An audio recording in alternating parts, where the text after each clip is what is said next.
On Christmas Eve, billionaire Andrew Collins fired the only nanny his son had ever loved. He stood in the middle of his marble living room, his voice cold, controlled, emotionless. "My son doesn't need a nanny," he said. "He needs a miracle." The house was covered in Christmas lights. A 12-foot tree stood in the corner, decorated in gold and silver.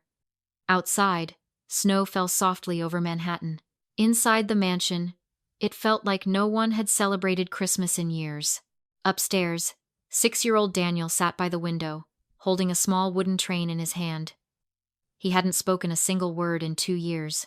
Not since the night his mother died in a car accident, an accident he survived, but never truly escaped. Doctors called it trauma. Therapists called it selective mutism. Andrew Collins called it a problem he couldn't fix, no matter how much money he spent.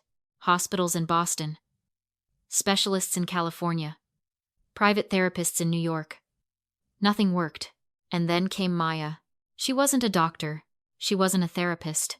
She was just a black nanny with a quiet voice and tired eyes, but for some reason, Daniel looked at her, sat next to her, held her hand, slept when she was in the room. For the first time in 2 years, the house felt less empty. But Andrew Collins didn't believe in miracles, and he definitely didn't believe in nannies. So on Christmas Eve, he told her to pack her things and leave.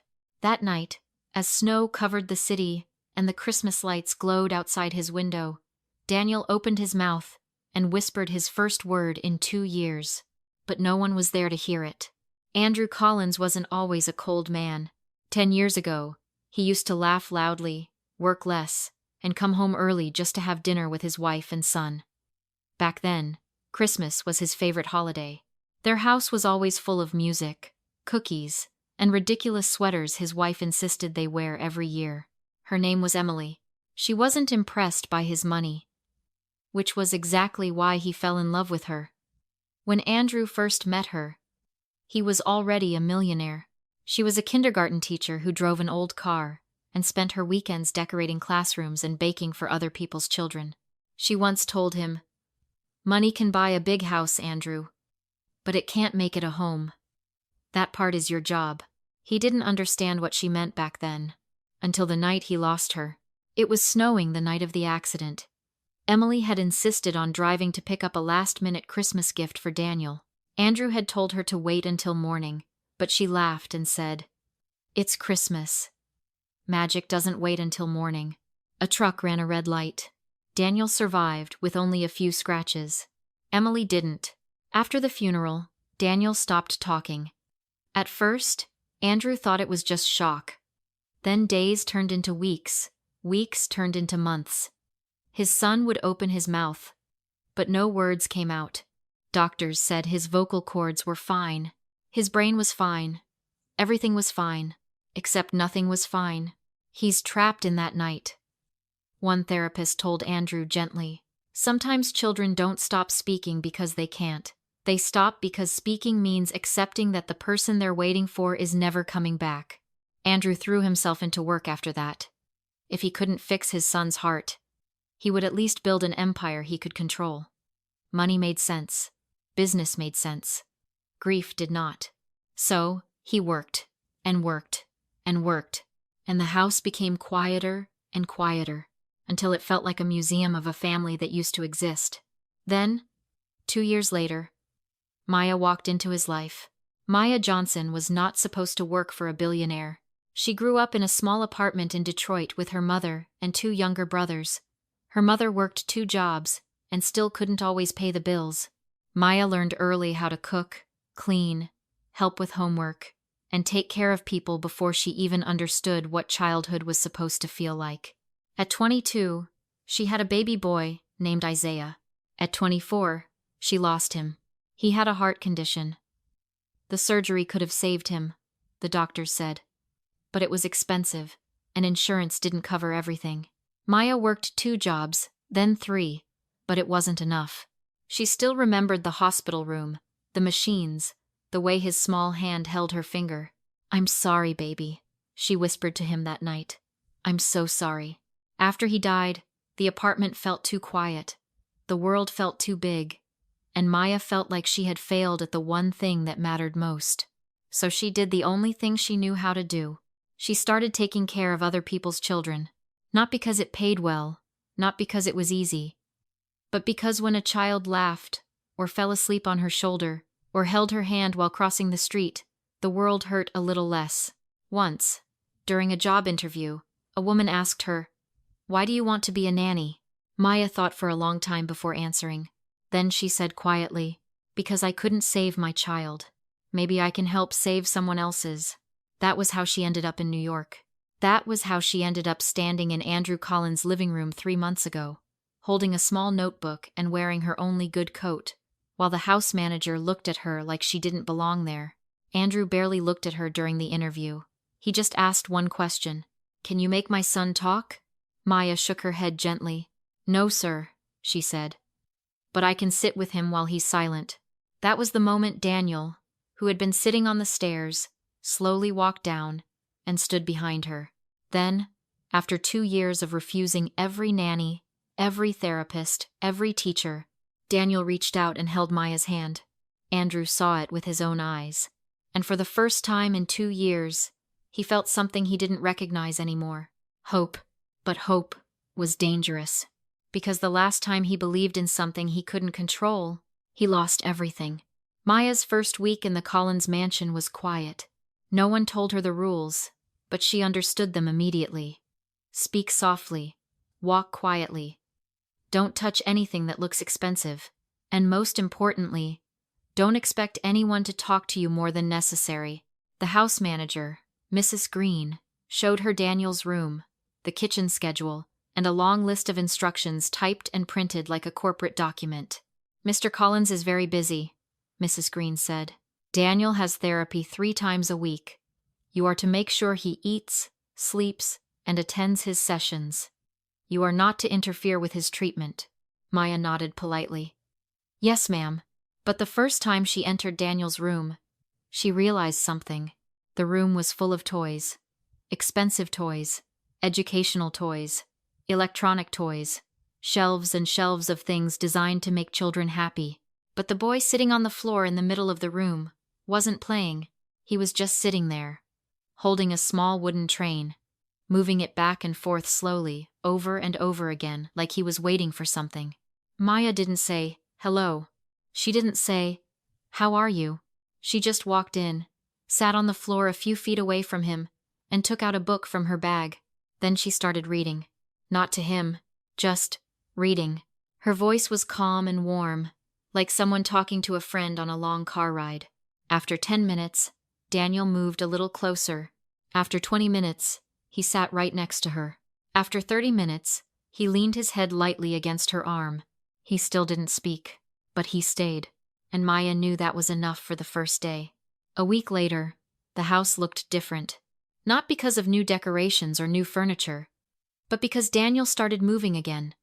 Not running, not laughing loudly, not talking but moving. Following Maya into the kitchen, sitting at the table while she cooked, standing next to her while she washed dishes.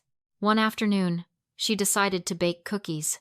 Not because anyone asked her to, but because Christmas was coming, and a house should smell like something sweet in December. She placed a small stool near the counter and gently tapped it. Daniel looked at her. She pointed at the stool, then at the bowl, then handed him a wooden spoon. He hesitated for a long time. Then slowly, carefully, he climbed onto the stool. They didn't talk while baking. Maya just showed him how to pour, how to mix, how to roll the dough. At one point, flour got on his hands, and he froze, looking like he had done something wrong. Maya looked at his hands, then at her own clean hands. Then she slowly dipped her hands into the flour bowl and clapped them together, sending a small white cloud into the air. Daniel stared at her. Then, very slowly, the corner of his mouth moved. It wasn't a big smile, but it was the first one Andrew Collins had seen on his son's face in 2 years. He was standing by the kitchen door when it happened. He had come home early for a meeting, but when he saw them in the kitchen, the flour on the counter, the cookies in strange shapes, the quiet way Maya moved around Daniel like she understood a language no one else did, he didn't interrupt. He just stood there and watched. That night, Daniel slept without his usual nightmares. The next day, he sat next to Maya while she decorated the Christmas tree. The day after that, he brought her the wooden train and placed it in her hand. It was the first time he had ever shared it with anyone. Little by little, the house started to feel less like a museum and more like a place where people lived. Even the staff noticed it. "He eats more when she's here," the cook whispered one day. "He sleeps earlier," the night nurse said. "He doesn't panic when it snows anymore," Mrs. Green admitted quietly. Andrew heard all of it, but he didn't say anything.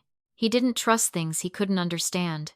But one evening, when he walked past the living room, he saw something that made him stop. Maya and Daniel were sitting on the floor near the Christmas tree. She was helping him draw on a piece of paper.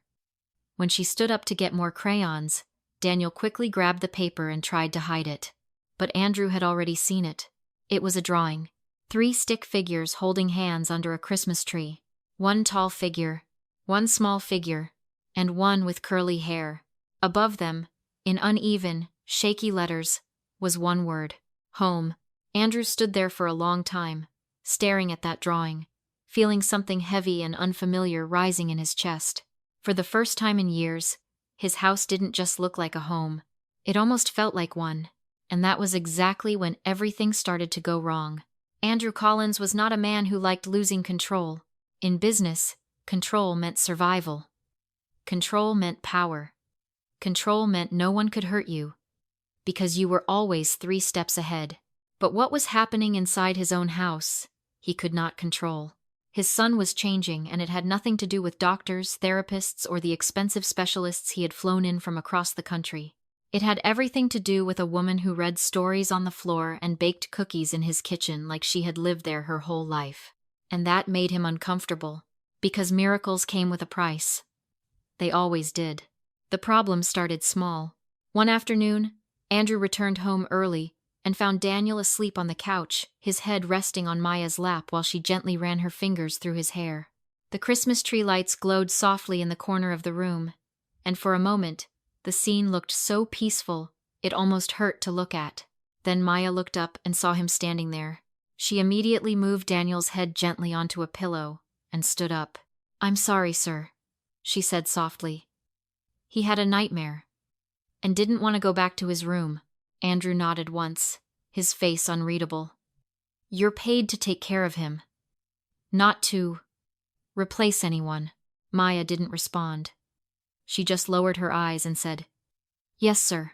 But something about the way Daniel's small hand was still holding onto the edge of her sweater stayed in Andrew's mind long after he walked away. 2 days later, the newspapers published a photo.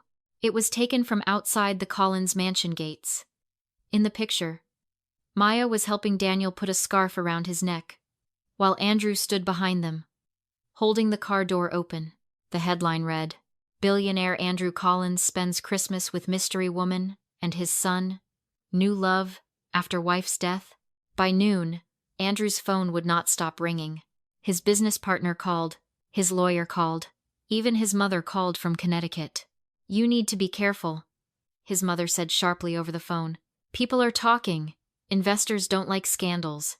And bringing a young woman into the house like that, what were you thinking?" "She's the nanny, mother." "People don't see a nanny," she replied. "They see a story. And stories like this ruin reputations." Andrew hung up without answering, but the damage was already done. That evening, he called Maya into his office. She stood near the door, her hands folded in front of her, calm but tired. Andrew didn't ask her to sit.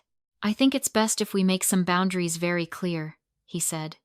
His voice was polite but cold. "You are Daniel's nanny. That is your job. Nothing more." Maya nodded slowly. "I understand. I don't want the staff getting the wrong idea. I don't want the press getting the wrong idea. And most importantly, I don't want my son getting confused." This time, Maya looked up. "Confused about what, sir?" Andrew hesitated for a second, then said the thing he had been trying not to say.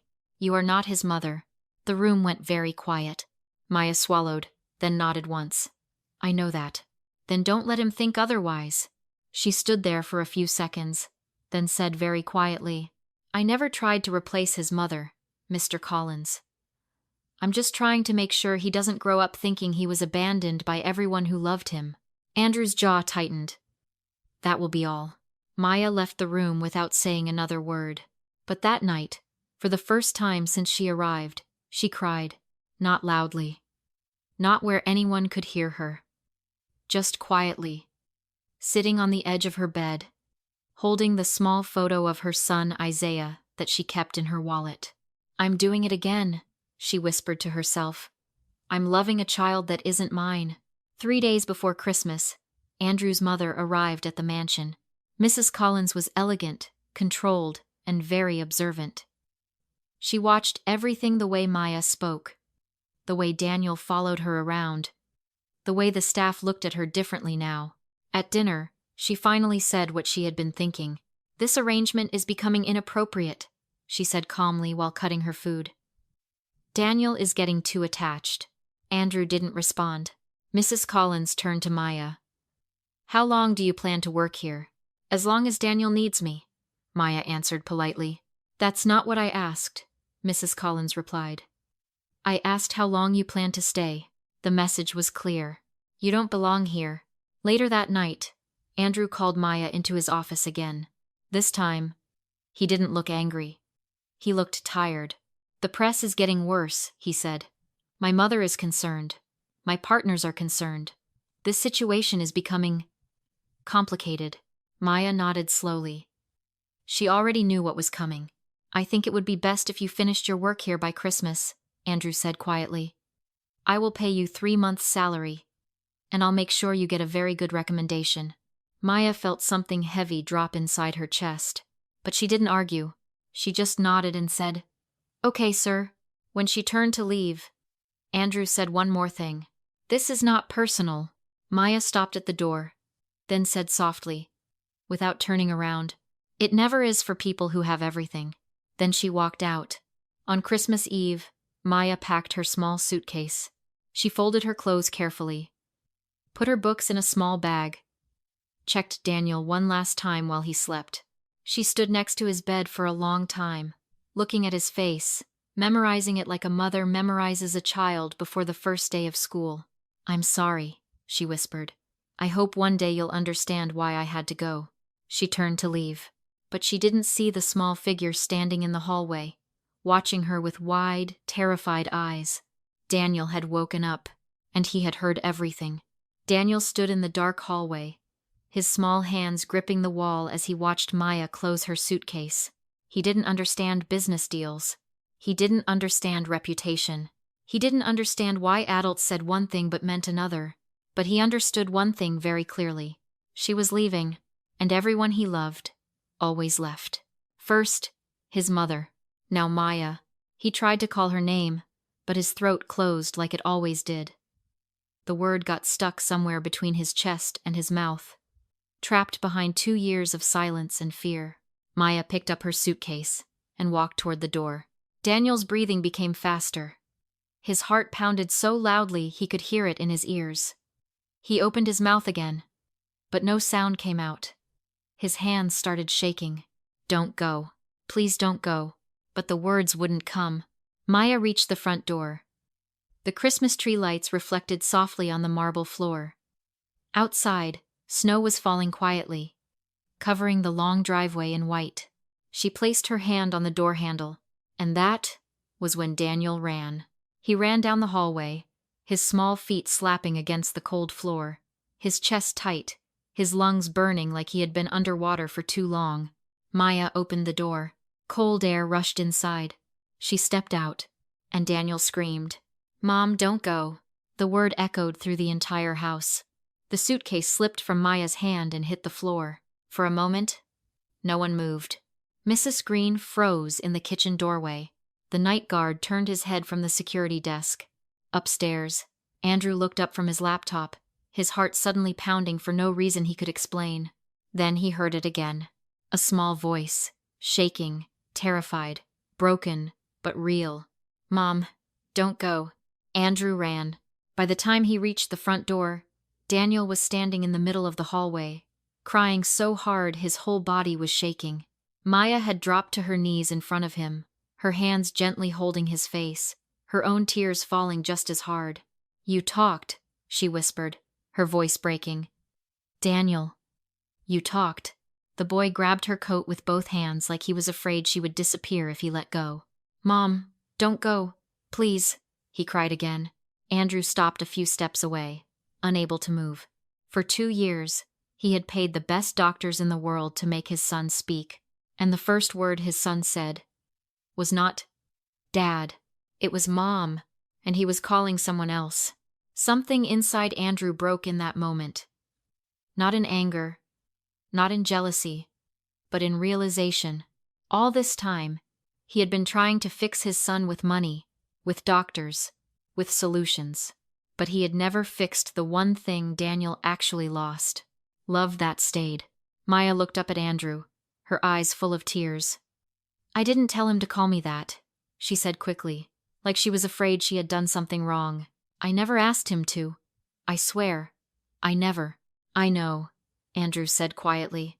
His voice didn't sound cold anymore. It sounded tired. And human. Daniel was still crying, holding on to Maya like a lifeline. Andrew walked closer slowly, then knelt down in front of his son. He didn't try to pull him away. He didn't tell him to stop crying. He just placed his hand gently on Daniel's back. "Hey," Andrew said softly. "It's okay." Daniel looked at him with wet eyes and said the second sentence he had spoken in 2 years. "Don't make her leave." Andrew closed his eyes for a moment. 2 years. 2 years his son had been silent, and the first thing he asked for was not a toy, not a gift, not even his mother. He asked for her to stay. Andrew opened his eyes and looked at Maya. All the headlines, all the business partners, all the reputation, all the rules he had built his life on, and suddenly, none of it seemed as important as the small boy crying in front of him. "I thought I was protecting him," Andrew said quietly. "I thought if I controlled everything, if I made the right decisions, if I kept the world away, he wouldn't get hurt again." He looked at Daniel, then back at Maya, but he was already hurting. And I didn't even see it. The house was completely silent. Even the staff stood far away, pretending not to watch but listening to every word. Andrew stood up slowly and took a deep breath. "My whole life," he said, "I believed that if I worked hard enough, I could fix anything. Any problem, any situation. I built companies from nothing. I negotiated billion-dollar deals. I solved problems people said were impossible." He paused, then looked at his son again. "But I couldn't make my own child speak." His voice broke on the last word. Then he looked at Maya. "And you did it. Not with money, not with doctors, not with pressure." He swallowed hard. "You did it by sitting on the floor and reading stories, by baking cookies, by staying when he was silent." Maya shook her head gently. "I didn't fix him," she said softly. "He was never broken. He was just scared and alone." Andrew felt tears sting his eyes, but he didn't wipe them away.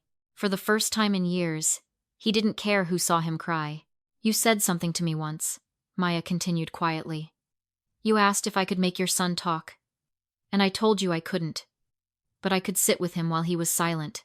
She looked at Daniel, who was still holding her hand. "Sometimes, children don't need someone to fix them," she said. "They just need someone who doesn't leave." Andrew nodded slowly. Then he did something no one in the house had ever seen him do before. He said, "Maya, please stay. Not as an employee. Not because I'm paying you. Stay, because my son needs you. And I think I do too." Daniel looked up at him with wide eyes. "Does that mean she can stay?" he asked in a small, shaking voice. Andrew knelt down again and placed his hand gently on his son's shoulder. "Yes," he said, "she can stay." Daniel immediately wrapped his arms around Maya again, holding her as tight as he could. And for the first time since Emily died, Andrew Collins felt like maybe, just maybe, his family wasn't completely gone. Maybe it was just waiting for someone brave enough to walk into their silence and turn the lights back on.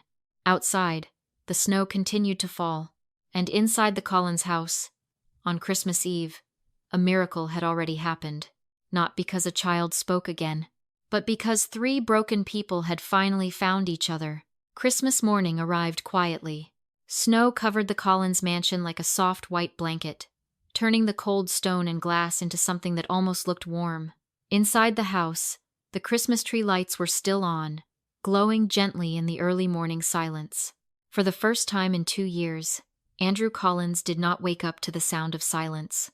He woke up to laughter, real laughter, soft at first, then louder, like someone was still learning how to use their voice again. Andrew sat up in bed, confused for a moment. Then he heard it again, Daniel's voice, coming from downstairs. He stood up quickly and walked toward the staircase. As he reached the living room, he stopped. Daniel was sitting on the floor in his pajamas, surrounded by wrapping paper and opened gift boxes. Maya sat next to him, holding a mug of hot chocolate, watching him with a smile that looked both happy and a little unbelieving, like she still couldn't quite accept that this was real. "Look," Daniel said, holding up a toy train set. "It's bigger than the old one." His voice was still a little rough, like a door that hadn't been opened in a long time, but it was clear, alive, real. Andrew had imagined this moment for 2 years. He had imagined doctors shaking his hand. He had imagined some expensive treatment working. He had imagined a dramatic breakthrough in a therapist's office. He had never imagined that it would happen in his own hallway, on a snowy Christmas Eve, because a woman refused to leave a child who was afraid of being alone. Daniel looked up and saw him standing there. "Dad, look what Santa got me," he said excitedly. Andrew walked down the stairs slowly, like he was afraid the moment would disappear if he moved too fast. That's amazing," he said, his voice not as steady as he wanted it to be. Daniel suddenly stood up and ran toward him, almost slipping on the wrapping paper, and threw his arms around his father's waist. Andrew froze for half a second, then hugged him back tightly, closing his eyes as he felt his son's arms around him, something he hadn't felt in a very long time.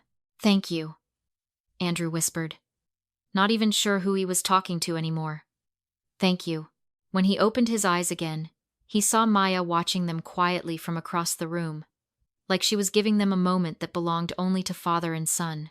Later that afternoon, after breakfast and too much hot chocolate, Andrew found Maya standing near the large window, looking out at the snow-covered garden. "You were right," he said, walking up beside her. "About what?" she asked. "That money can buy a big house," he said slowly, remembering Emily's words from years ago. "But it can't make it a home." Maya smiled a little. "Your wife sounds like a very smart woman." "She was," Andrew said. "And I think she would have liked you." Maya didn't know what to say to that, so she just looked back out at the snow. After a moment, Andrew spoke again. "I spent 2 years trying to fix my son," he said. "I took him to the best doctors in the world. I bought everything he could ever want. But I never gave him the one thing he actually needed." "And what was that?" Maya asked, gently. Andrew looked at her. "Someone who stayed," he said. They stood in silence for a moment, watching the snow fall. "I meant what I said last night," Andrew continued. "I don't want you to stay here because of a contract. I don't want you to stay because I'm paying you. I want you to stay because you're family now. If you want to be." Maya felt her eyes sting, but she didn't look away from the window. "I loved a child once," she said quietly, "and I lost him because I couldn't afford to save him. After that, I told myself I would never love like that again. It hurt too much." She paused, then looked at Daniel, who was now trying to build his train set on the carpet and talking to himself while he worked. "But Daniel didn't give me a choice," she said with a small smile. "He just walked into my heart and refused to leave." Andrew nodded slowly. "He does that. So," Maya said softly, "if I stay because of him, not because of the house, not because of the money." Andrew smiled for the first time, in a long time, a real smile, not the polite one he used in meetings and interviews. "That's good," he said. "Because if you stayed for the money, I'd be very disappointed." Maya laughed quietly. Across the room, Daniel looked up at them and frowned slightly. "Why are you two standing so far away from each other?" he asked. "It's Christmas. You're supposed to stand together." Andrew and Maya looked at each other, surprised. Then Daniel walked over, grabbed Andrew's hand with one hand and Maya's hand with the other, and pulled them closer together. "There," he said proudly. "Now it looks like a family." Andrew felt Maya's hand in his warm, steady, real. For a man who had spent his whole life building companies, closing deals, and controlling outcomes, this was the one thing he had never been able to build on his own. A family. But somehow, on a quiet Christmas morning, with snow falling outside and a child laughing in the living room, he realized something very simple. The greatest miracles in life were not the ones you could buy. They were the ones that walked into your house quietly, sat on your floor, stayed when things were hard, and slowly taught you how to love again. And sometimes, those were the miracles that healed the deepest wounds of all. Family matters more than wealth. And sometimes, Christmas miracles heal hearts, not just lives.